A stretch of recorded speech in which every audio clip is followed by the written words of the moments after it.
Di dalam nama Allah Bapa dan nama anaknya Tuhan Yesus Kristus dan nama Roh Kudus yang menciptakan langit dan bumi. Amin. Sebab memang sesuai dengan keadaan Allah yang baginya dan olehnya segala sesuatu dijadikan, yaitu Allah yang membawa banyak orang kepada kemuliaan, juga menyempurnakan Yesus yang memimpin mereka kepada keselamatan dengan penderitaan. Haleluya. Haleluya. Haleluya. Haleluya.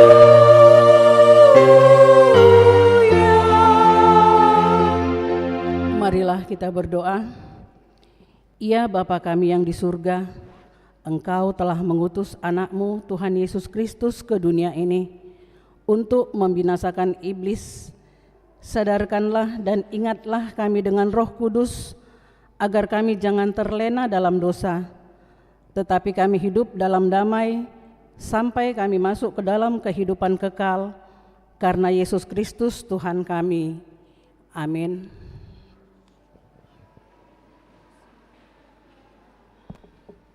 Kita bernyanyi.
Kita dengar tita yang kedua dan artinya. Jangan perbuat bagimu patung yang menyerupai apapun, yang ada di langit atau yang ada di bumi, atau yang ada di dalam air untuk disembah atau bertakwa kepadanya. Maksudnya adalah kita harus takut serta kasih kepada Allah. Sebab itu jangan bersembah sujud kepada Allah lain atau meminta kehidupan daripadanya. Dan jangan memanggil roh-roh atau berkeyakinan kepada tenungan-tenungan datu, dan jangan yakin kepada benda-benda bermakna. Demikian hukum Tuhan. Marilah kita memohon untuk kekuatan daripadanya. Ya Tuhan Allah, mampukanlah kami untuk melakukan yang sesuai dengan hukum-Mu. Amin. Kita bernyanyi.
Marilah kita merendahkan diri untuk mengaku dosa kita.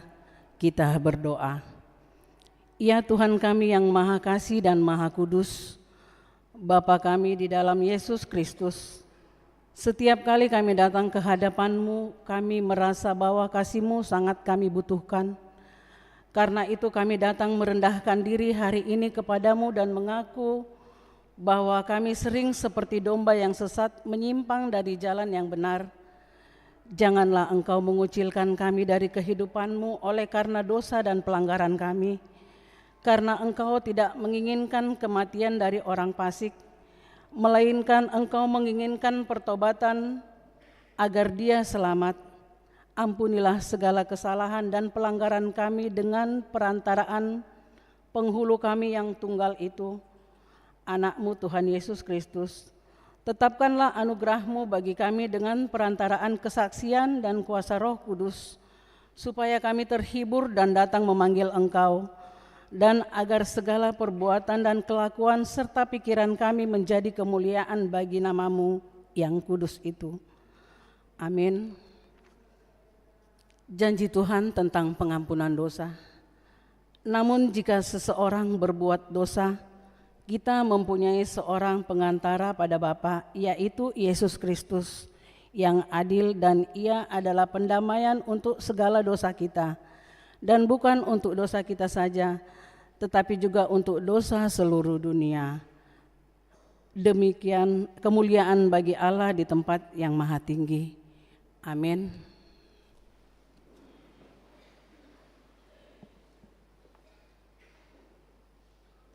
Kita bernyanyi.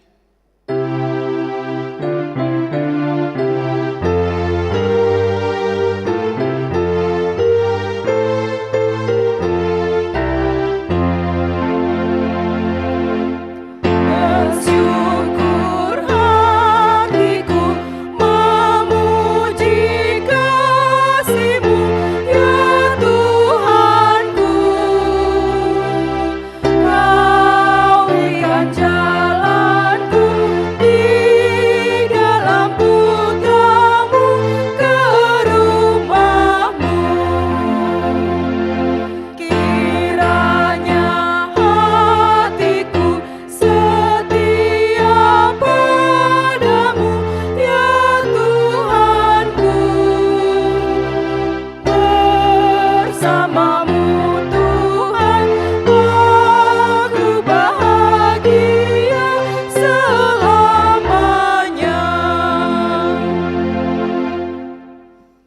Epistel kita untuk minggu hari ini terambil dari 2 Korintus 3 ayat 12 sampai dengan keempat, ditambah dengan dan sampai dengan ayat kedua. Demikian bunyinya, kita baca secara bergantian.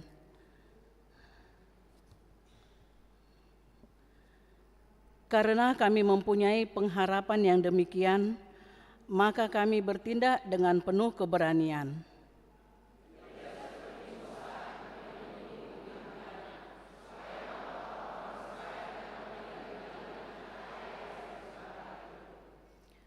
Tetapi pikiran mereka telah menjadi tumpul, sebab sampai pada hari ini selubung itu masih tetap menyelubungi mereka jika mereka membaca perjanjian lama itu tanpa disingkapkan, karena hanya Kristus saja yang dapat menyingkapkannya.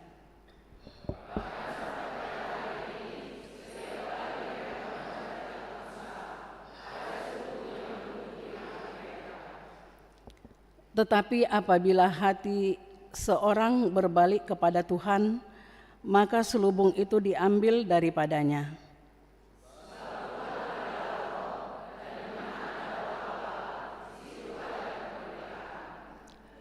Dan kita semua mencerminkan kemuliaan Tuhan dengan muka yang tidak berselubung, dan karena kemuliaan itu datangnya dari Tuhan yang adalah Roh, maka kita diubah menjadi serupa dengan gambar-Nya dalam kemuliaan yang semakin besar.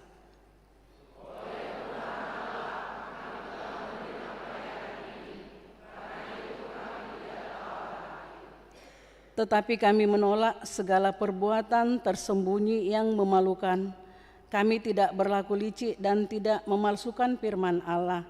Sebaliknya kami menyatakan kebenaran dan dengan demikian kami menyerahkan diri kami untuk dipertimbangkan oleh semua orang di hadapan Allah. Demikian epistel kita. Berbahagialah orang yang mendengar firman Allah serta memeliharanya. Amin. Kita bernyanyi.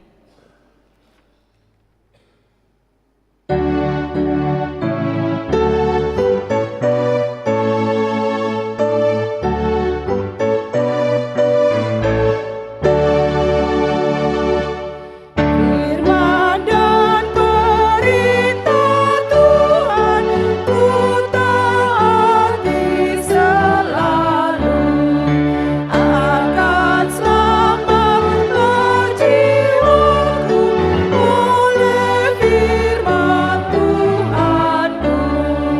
Kasih karuniaku tak beranjak darimu. Tuhan kuatkan jiwaku melakukan firman-Mu.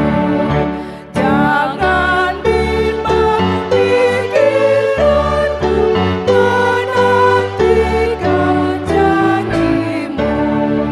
Kasih karuniaku tak beranjak darimu. Marilah kita bersama-sama mengaku iman kepercayaan kita. Sebagaimana teman-teman seiman di seluruh dunia, kita bersama-sama mengucapkannya. Aku percaya kepada Allah, Bapa yang Maha Kuasa, Khalik langit dan bumi.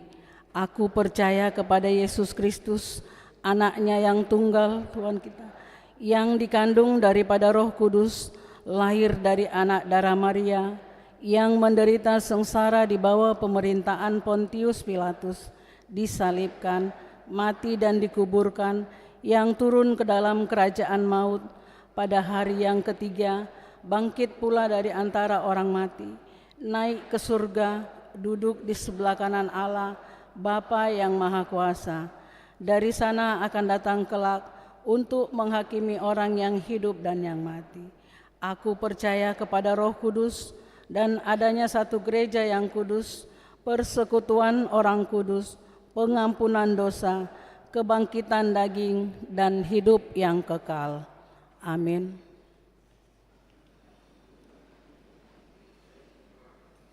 Kita dengarkan paduan suara dari Ina Kamis, kemudian ke Ama Uria.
Kita dengarkan warta jemaat minggu ini.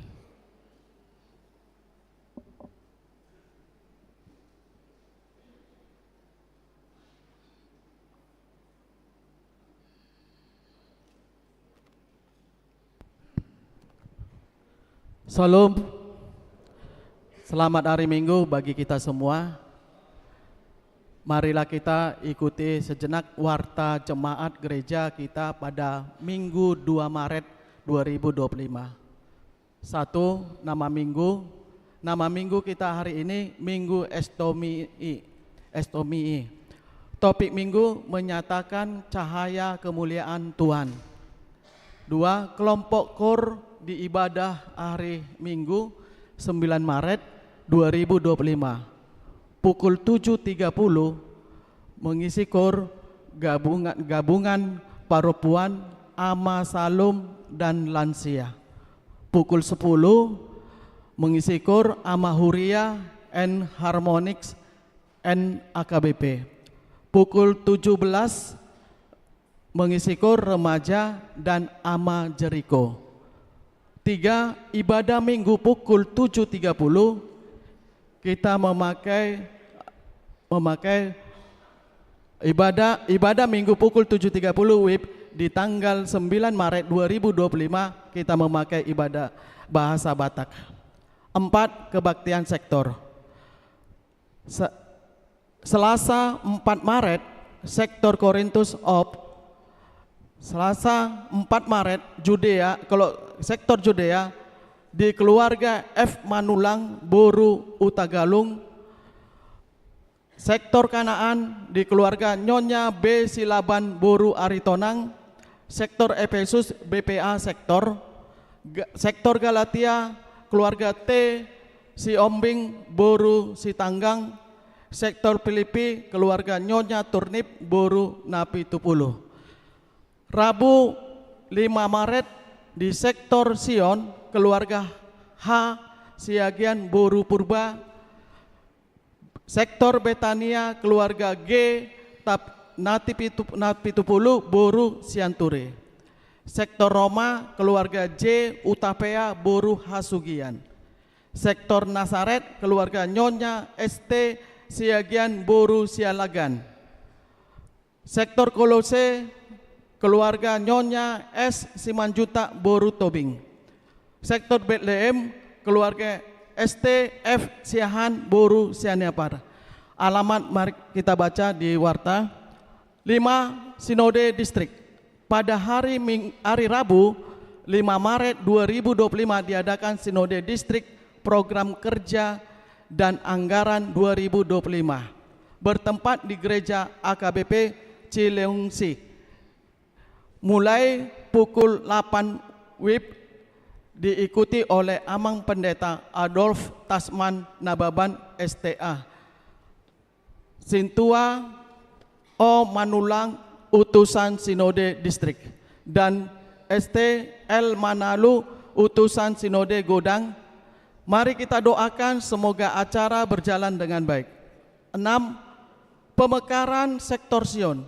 Sesuai dengan hasil rapat gereja kita di tahun 2025 ini, yakni tentang peningkatan pelayanan gereja di setiap sektor, maka sudah dilaksanakan pemekaran sektor Sion menjadi sektor Sion 1 dan sektor Sion 2. Marilah kita dukung dan turut mendoakan kiranya kedua sektor ini menjadi semakin baik dan maju. 7. Rapat Panitia Pembangunan. Pada hari Senin 3 Maret 2025 pukul 19 WIB diadakan rapat Panitia Pembangunan untuk menyusun program panitia. Diimbau agar seluruh panitia untuk dapat hadir.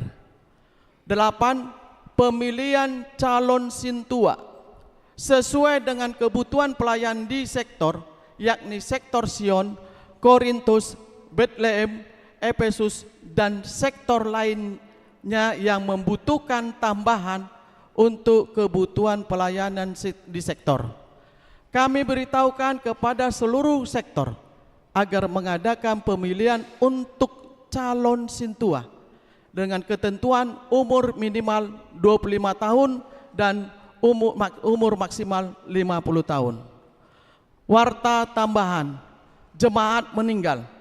Telah meninggal dunia satu anggota jemaat kita, yaitu Bapak Tulus Maruli Siagian, lahir 11 Desember 1974, meninggal Minggu 2 Maret 2025, tutup usia 50 tahun 3 bulan, suami dari Ibu B. Borus Tarigan dari sektor Galatia.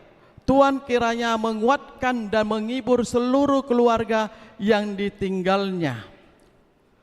9. Jumlah jemaat yang mengikuti ibadah pada tanggal 23 Februari 2025, 822 orang. 10. Jemaat berulang tahun. Ulta kelahiran 36 orang, ulta pernikahan 14 keluarga. Pendeta dan Majelis HKBP Cimanggis menyampaikan selamat ulang tahun kelahiran dan pernikahan. Periode tanggal 3 sampai dengan 9 Maret 2025. Firman Tuhan yang menyempurnakan sukacita mereka tertulis di Yohanes 15 ayat 7. Jikalau kamu tinggal di dalam aku dan firmanku tinggal di dalam kamu, mintalah apa saja yang kamu hendaki dan kamu akan menerimanya. 11. Iuran diakoni sosial. Jemaat yang memberikan persembahan iuran diakoni sosial minggu ini 23 KK sebanyak 4.150.000 rupiah. 12. Persembahan bulanan atau tahunan. Jemaat yang memberikan persembahan bulanan atau tahunan minggu ini 25 KK sebanyak 5.455.000 rupiah. Gereja kita mengucapkan terima kasih banyak untuk jemaat kita yang sudah melunasi persembahan bulanan dan iuran diakoni sosial sampai bulan Maret 2025, dan untuk jemaat kita yang ingin membayar persembahan bulanan dan iuran diakoni sosial bisa melalui transfer atau bisa disampaikan ke Parhalado sektornya masing-masing. 13. Keuangan gereja. Uria 11.462.275 rupiah. Pembangunan 2.025.975 rupiah. Sentralisasi atau pusat 10.441.750 rupiah. Jumlah 23.930.000 rupiah. NB, jika ada persembahan yang tidak tercantum dalam warta, mohon diinformasikan kepada majelis untuk diperbaiki pada minggu berikutnya. Demikian warta jemaat minggu ini. Tuhan memberkati persembahan umatnya untuk kemuliaannya. Amin.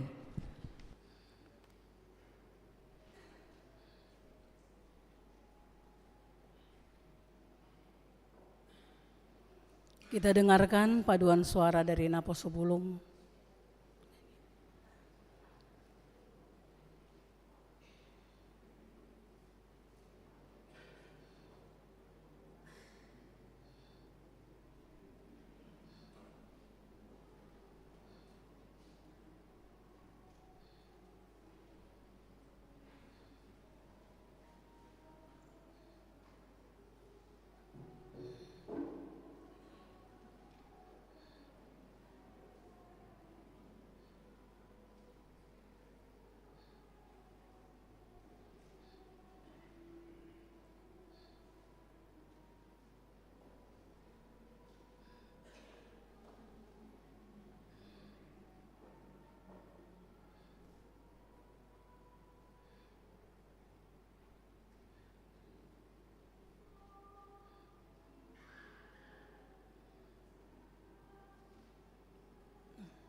Kita bernyanyi sambil mengumpulkan persembahan.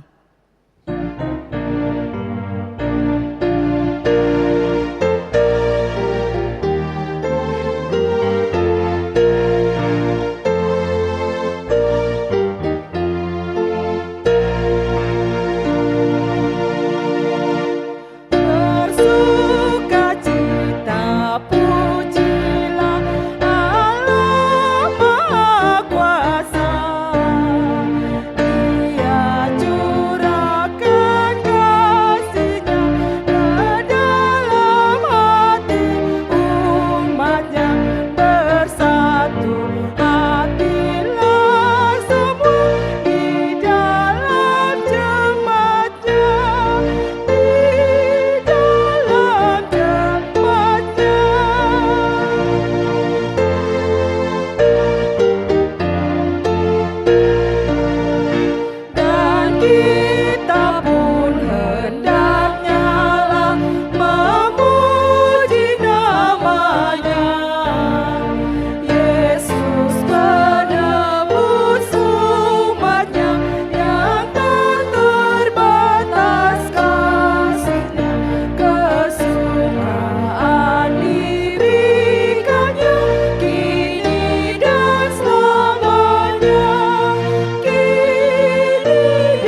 damai sejahtera Allah yang melampaui segala akal, itulah kiranya yang memelihara hati dan pikiranmu di dalam Kristus Yesus Tuhan kita.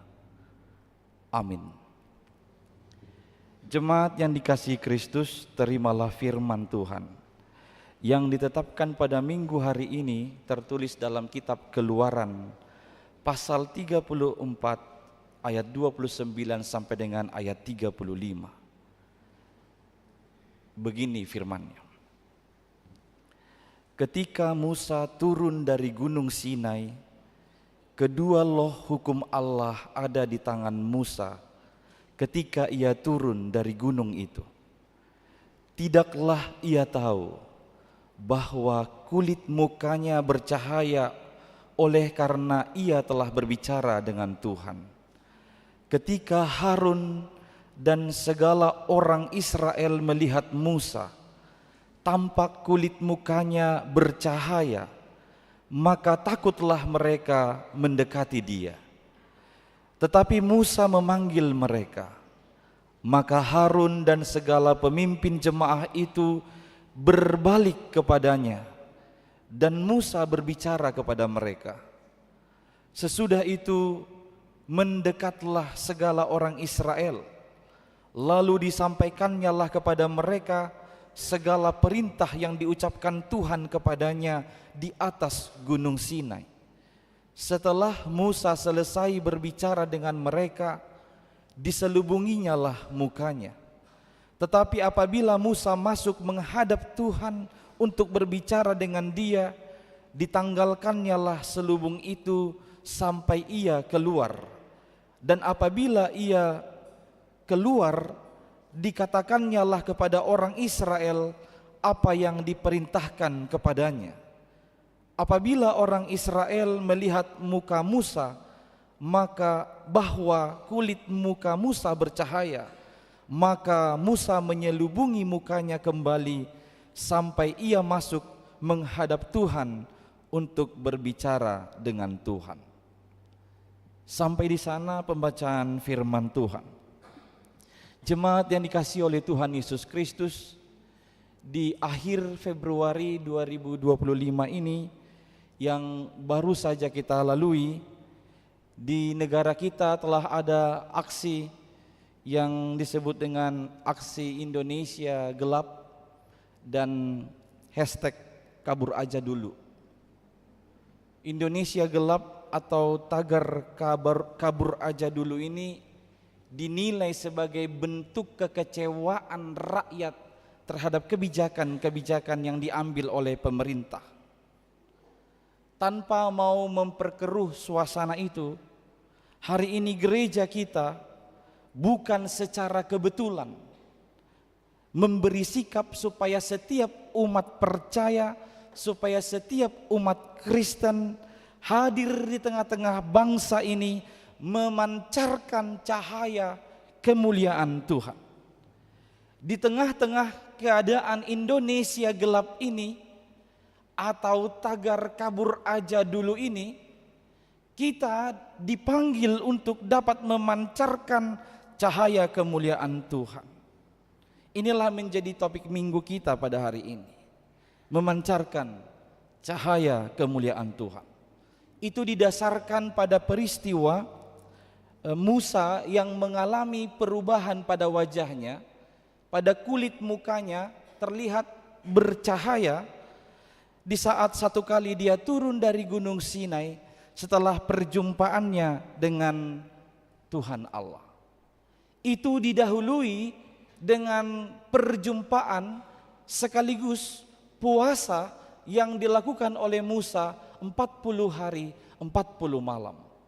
Ini masih melampaui puasa yang sedang dilaksanakan oleh saudara-saudari kita yang beragama Muslim.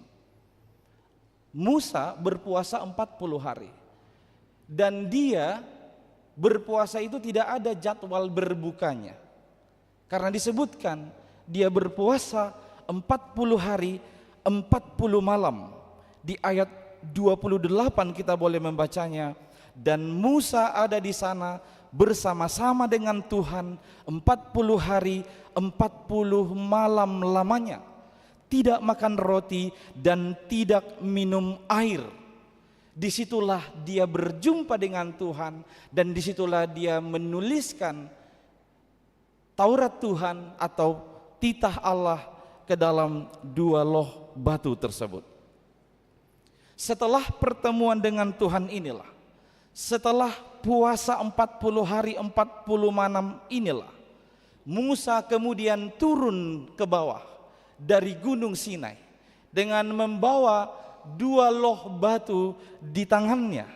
Kita tahu ini adalah 2 loh batu yang terbaru, sebab sebelumnya Musa sudah membawa 2 loh batu yang pertama, tapi itu hancur karena dilemparkan Musa ke patung lembu emas yang dibuat oleh orang Israel pada waktu Musa di atas atau di puncak Gunung Sinai. Jadi Musa sangat marah melihat umat Tuhan, mereka akhirnya membuat patung lembu emas untuk mereka sembah selama dia tinggal di atas gunung. Maka melihat itu, kemarahan Musa dilampiaskannya dengan melemparkan loh batu yang pertama itu. Maka itu sebabnya saya sebut tadi, ini adalah loh batu yang baru yang dibawa oleh Musa turun dari atas Gunung Sinai, yang berisikan tentang hukum-hukum Tuhan. Pada waktu Musa turun, dia tidak menyadari bahwa kulit mukanya bercahaya. Yang pertama sekali sadar dan melihat ini adalah Harun dan segala orang Israel. Ketika Harun dan semua orang Israel melihat kulit mukanya Musa bercahaya, mereka menjadi ketakutan. Ketakutan mereka beralasan karena mungkin satu, mereka masih khawatir apakah Musa masih marah kepada mereka atas penyelewengan mereka dengan menyembah patung lembu emas itu. Atau 2, itu bisa juga karena kebiasaan tradisi Yahudi, kalau bertemu dengan cahaya ilahi mereka akan memalingkan wajahnya karena mereka menganggap mereka berdosa sehingga tidak layak, tidak sanggup untuk berhadapan dengan cahaya ilahi atau cahaya kemuliaan Tuhan. Bapak Ibu saudara-saudara yang dikasihi Kristus, ketika disebutkan kulit mukanya Musa bercahaya, sesungguhnya itu mau menjelaskan atau mau menunjukkan tanda penyertaan Tuhan atas kehidupan Musa. Maka cahaya di wajahnya itu menjadi tanda kehadiran Tuhan di dalam kehidupan Musa dan kehidupan umatnya. Itulah sesungguhnya menjadi alasan mengapa mereka langsung berbalik ketika Musa memanggil mereka. Dan setelah mereka berbalik, saat itulah Musa mulai memberitahukan isi dari Taurat itu, membicarakan firman yang disampaikan Tuhan kepadanya ketika dia berada di Gunung Sinai itu. Dan Musa juga menjelaskan kepada umatnya soal kecurigaan dan keraguan-raguan umat Tuhan ketika mereka berpikir negatif. Musa meninggalkan mereka, Musa melupakan mereka, Tuhan meninggalkan mereka, atau Tuhan melupakan mereka. Tapi Musa menjelaskan sehingga apa yang mereka bayangkan sebelumnya itu akhirnya dipatahkan oleh penjelasan Musa. Ternyata itu hanya anggapan buruk mereka bahwa Musa meninggalkannya, bahwa Tuhan meninggalkan mereka. Jemaat yang dikasihi Kristus, dalam konteks yang mirip dengan itu, diminta bagi kita pada saat ini juga sama seperti Musa, untuk memancarkan cahaya kemuliaan Tuhan di tengah-tengah kegelapan yang ada di dunia ini. Jadi memancarkan cahaya kemuliaan, membuat wajah atau kulit muka ini bercahaya. Tapi jangan setelah ini nanti langsung buru-buru beli skincare lalu membuat skincare di wajahnya supaya glowing. Bukan itu maksudnya. Memancarkan cahaya kemuliaan Tuhan. Lewat apa? Lewat kehidupan. Supaya apa? Dengan kehadiran kita orang tahu bahwa Tuhan masih menyertai bangsa ini.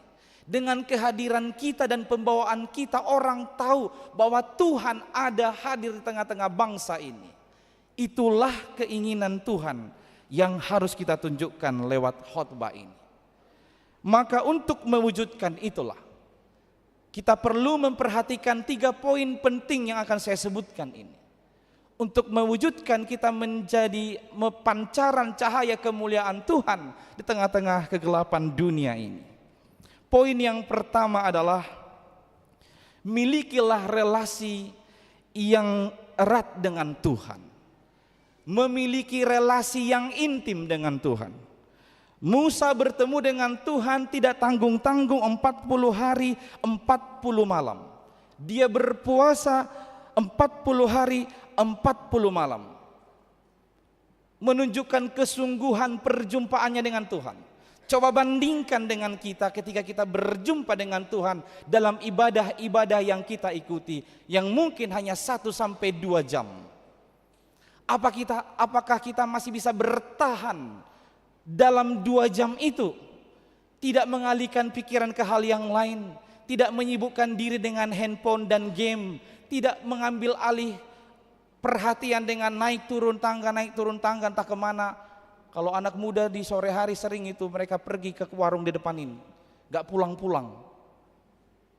Sudah sampainya pas warta gereja, pas khotbah mereka keluar, belum amin-amin mereka gak ada lagi.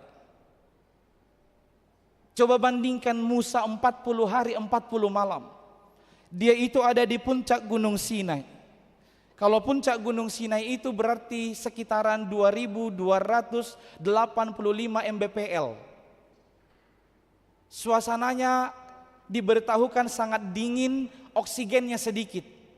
Di tempat itu dia berpuasa supaya sungguh-sungguh berjumpa dengan Tuhan.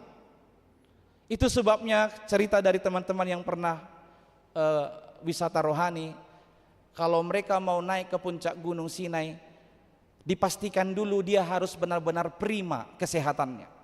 Nanti dia akan naik unta dulu, lalu jalan kaki sampai ke puncak. Karena di atas dingin dan oksigennya sedikit atau terbatas.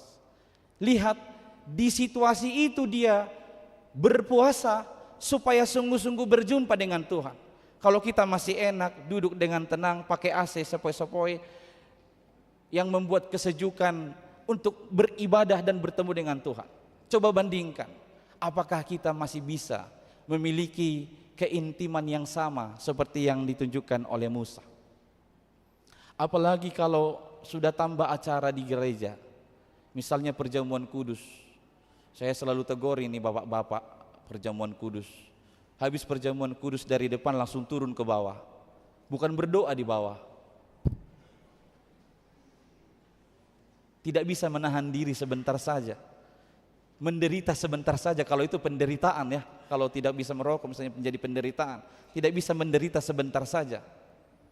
Musa menderita 40 hari 40 malam. Dia berpuasa 40 hari 40 malam untuk kesungguhan berjumpa dengan Tuhan. Maka kesungguhan yang sama yang diminta dari kita. Kalau disebutkan milikilah relasi yang intim dengan Tuhan, setiap bertemu atau berjumpa dengan Tuhan dalam kebaktian-kebaktian kita, marilah sungguh-sungguh berjumpa dengannya. Dan kesungguhan Musa dalam perjumpaan dengan Tuhan itulah telah mengubah penampakan Musa. Karena dia sungguh-sungguh 40 hari 40 malam itu bertemu dengan Tuhanlah, itu kulit wajahnya, mukanya Musa berubah. Tidak hanya itu, Musanya juga diperbaharui. Ketika dia turun bertemu dengan orang Israel, setelah dia berjumpa dengan Tuhan, ada perubahan dalam dirinya yang nyata, yaitu dia langsung tampil dengan berani berdiri di hadapan seluruh Israel, mengajarkan dan menyampaikan firman Tuhan dan hukum-hukumnya. Sebelumnya kita tahu Musa itu cemen, tidak berani ngomong di depan orang. Dia minta pertolongan Harun selama ini. Harun menjadi juru bicaranya. Tapi setelah dia sungguh-sungguh berjumpa dengan Tuhan, dia turun, tampil berubah. Dia berani menyampaikan firman Tuhan Dia berani menyampaikan hukum Taurat Tuhan tanpa bergantung lagi kepada Harun sang juru bicaranya itu. Demikianlah seyogianya. Perjumpaan yang sungguh dengan Tuhan harus memperbaharui kehidupan kita semua. Ada tokoh-tokoh Alkitab lainnya ketika mereka berjumpa dengan Tuhan, berjumpa dengan Yesus, telah mengubahkan hidupnya. Saya ambil contoh Zakheus pemungut cukai.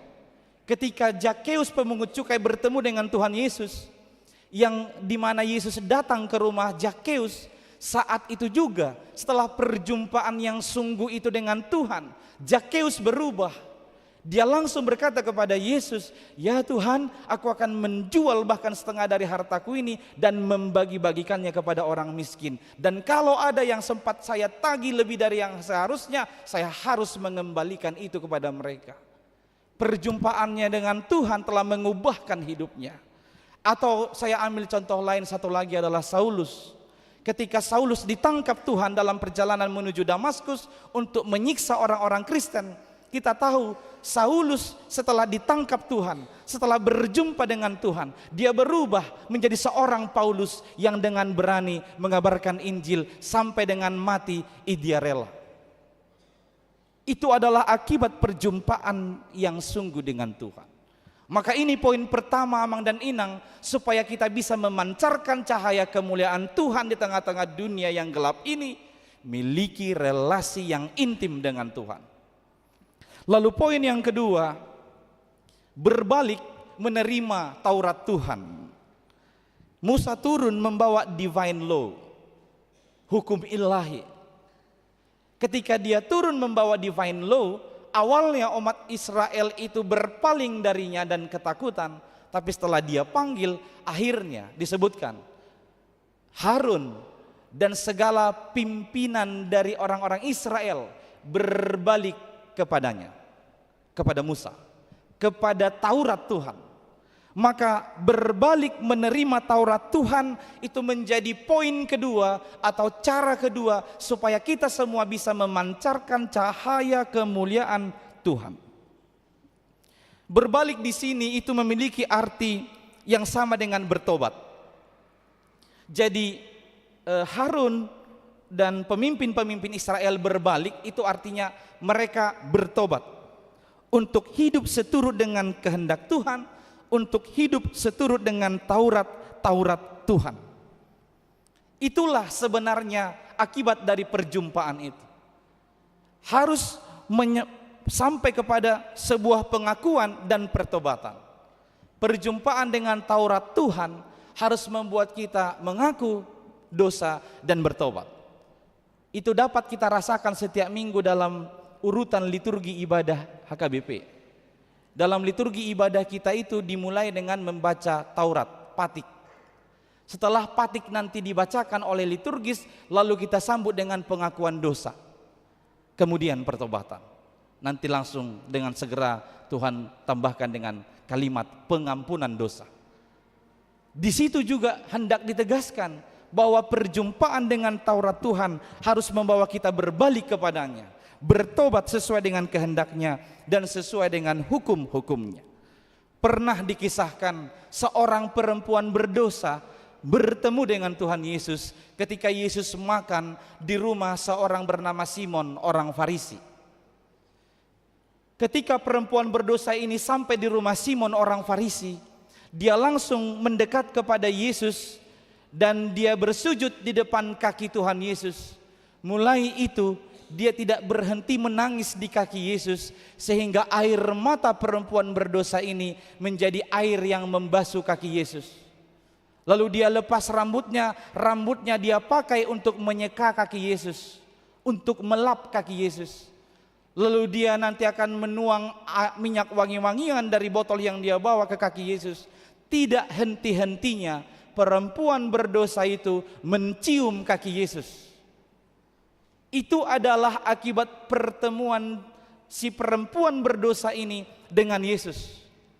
Dia mengaku dia adalah orang yang berdosa dan begitu besar dosanya, dia datang kepada Yesus mengaku dan dia tahu dan percaya Tuhan sanggup menghapus segala dosa-dosanya. Itu yang membuat dia sedemikian memberikan atau menunjukkan kasihnya kepada Yesus, mencium kakinya sekalipun dia rela, karena dia tahu Tuhan telah menghapus dosanya yang besar dan yang sangat banyak itu. Ini yang dicibir oleh Simon dan yang tidak diperhatikan oleh Simon orang Farisi itu. Simon mengira itu tindakan yang tidak tepat, padahal dia lupa. Perempuan itu datang karena dia mengaku dia banyak memiliki dosa, maka dia menunjukkan kasih yang sedemikian kepada Tuhan Yesus Kristus. Jadi berbalik menerima Taurat Tuhan harus sampai kepada pertobatan dan menunjukkan pertobatan itu dengan semakin mengasihi Tuhan. Poin yang ketiga, ini yang terakhir. Supaya kita bisa memancarkan cahaya kemuliaan Tuhan di tengah-tengah dunia yang gelap ini, maka tanggalkanlah selubung. Posisi Musa, kalau dia berbicara dengan Tuhan, dia tanggalkan selubungnya, kain penutup mukanya. Tapi ketika dia tampil di hadapan umat Tuhan, berbicara di hadapan orang Israel, dia pakai selubung itu lagi. Ternyata akibatnya buruk bagi orang Israel. Karena apa? Karena sampai hari ini ketika mereka membaca firman Tuhan, membaca perjanjian lama, mata mereka jadi tertutup dengan cahaya kemuliaan Tuhan. Sampai hari ini mereka tidak menerima bahwa Yesus Kristuslah wujud nyata dari cahaya kemuliaan Tuhan. Mereka tidak percaya kepada Yesus karena selubung yang tadi. Selubung itu hanya disingkapkan di dalam Yesus Kristus. Dan Yesus Kristuslah cahaya kemuliaan Tuhan yang sesungguhnya itu yang dapat kita saksikan di tengah-tengah dunia ini. Jadi Allah yang telah menjadi manusia itulah cahaya kemuliaan yang sesungguhnya.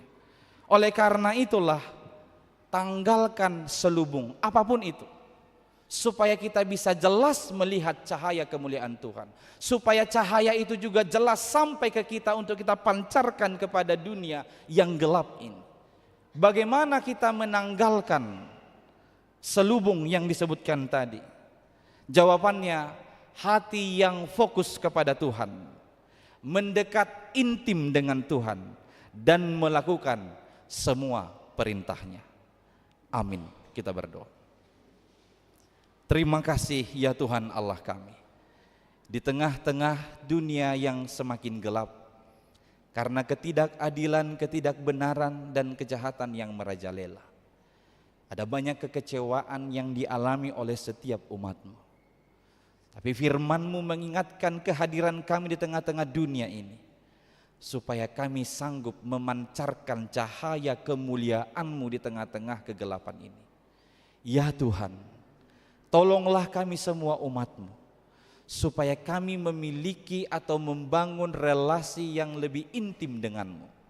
Karena hanya dengan begitu, karena hanya dengan perjumpaan yang sungguh dengan-Mu, kami memperoleh cahaya kemuliaan itu untuk kami pancarkan kembali. Ya Tuhan Allah kami juga memohon pertolongan-Mu, supaya kami mampu menanggalkan selubung yang menutupi wajah kami untuk memancarkan cahaya kemuliaan-Mu di tengah-tengah dunia ini.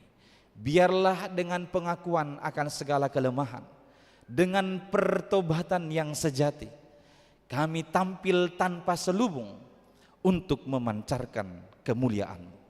Ya Tuhan, melalui Roh Kudus-Mu, tolonglah semua umat-Mu ini, supaya kami dapat Engkau pakai untuk memancarkan cahaya kemuliaan itu. Ya Tuhan Allah kami bersyukur atas kehadiran-Mu dan penyertaan-Mu dalam setiap kehidupan umat-Mu, Jemaat HKBP Cimanggis ini, dalam satu minggu ini, dalam segala aktivitas yang mereka kerjakan. Engkau ada, hadir, Engkau beserta dengan mereka. Terima kasih atas penyertaan-Mu. Terima kasih atas kehadiran. Apapun yang mereka terima, baik duka ataupun suka, baik rugi ataupun untung, baik tangis ataupun tawa, dalam segala peristiwa satu minggu ini, ya Tuhan, Ingatkanlah umat-Mu itu untuk senantiasa rindu untuk berjumpa denganmu, untuk berserah kepadamu, untuk mengandalkan Engkau. Ya Tuhan Allah, Engkau tahu segala pergumulan, segala cita dan harapan. Kiranya Engkau menolong kami lepas dari pergumulan. Kiranya Engkau menyatakan cita dan harapan kami sesuai dengan kehendak-Mu. Kami berdoa bagi umat-Mu yang sedang dalam keadaan sakit, terbaring di rumah sakit atau di rumah mereka. Engkaulah kiranya sebagai tabib yang maha agung, yang menyembuhkan segala penyakit umat-Mu. Berkati pengobatan, berkati pemulihan, berkati makanan dan minuman yang mereka konsumsi, supaya kesembuhan menjadi milik mereka. Ya Tuhan, kami juga berdoa bagi saudara-saudara kami yang sedang di dalam duka karena kepergian dari orang yang mereka kasihi. Berkati keluarga Siagian Boru Tarigan yang telah dirundung duka karena meninggalnya Amang Tulus Siagian. Tuhan, Engkaulah yang menguatkan keluarga. Engkau yang memberikan penghiburan kepada Inang Boru Tarigan dan anak-anaknya Sani dan Simon. Biarlah mereka Tuhan dikuatkan menerima kenyataan ini. Ya Tuhan, siapapun dari kami yang mungkin juga dalam keadaan duka, hiburlah kami sesuai dengan kehendak-Mu.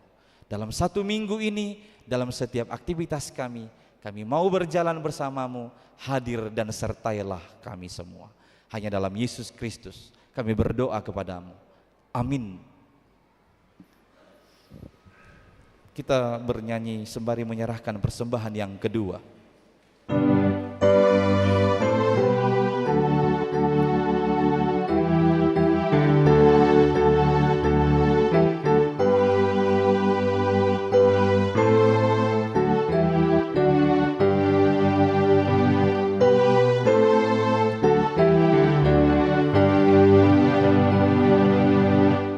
Semua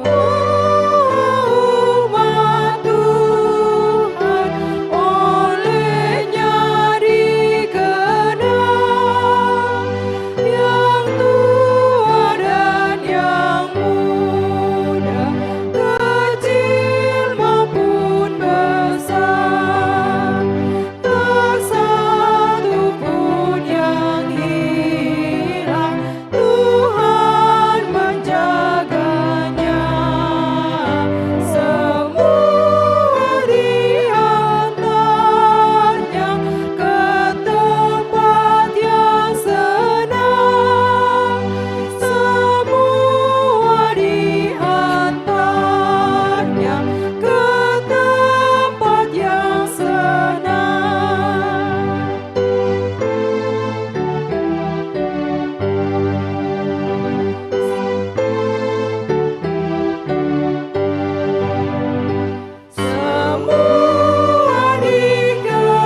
Marilah kita berdoa untuk menyerahkan persembahan kita kepada Tuhan.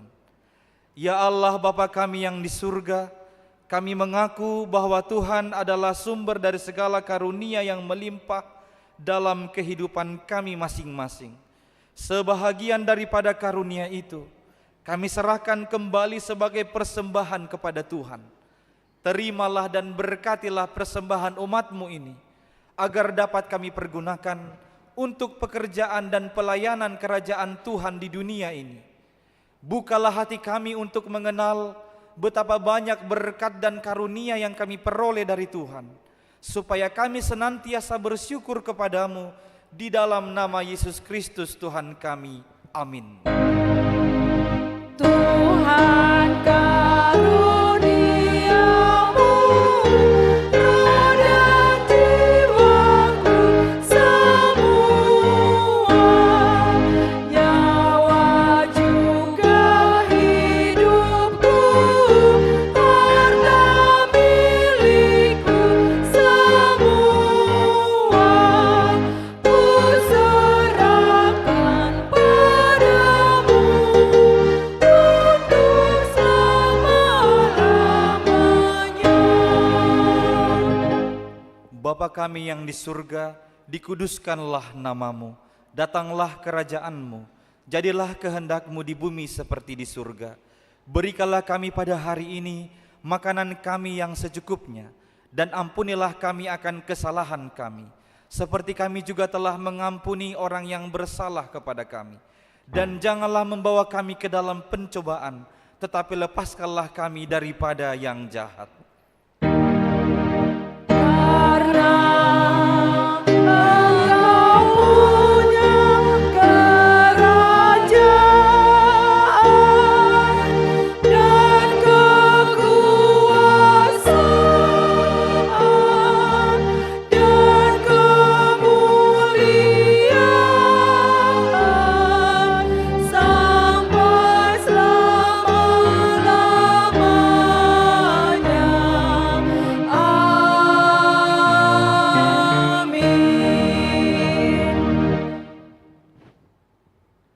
Tuhan memberkati engkau dan melindungi engkau. Tuhan menyinari engkau dengan wajah-Nya dan memberi engkau kasih karunia. Tuhan menghadapkan wajah-Nya kepadamu dan memberi engkau damai sejahtera. Amin. Amin. Amin.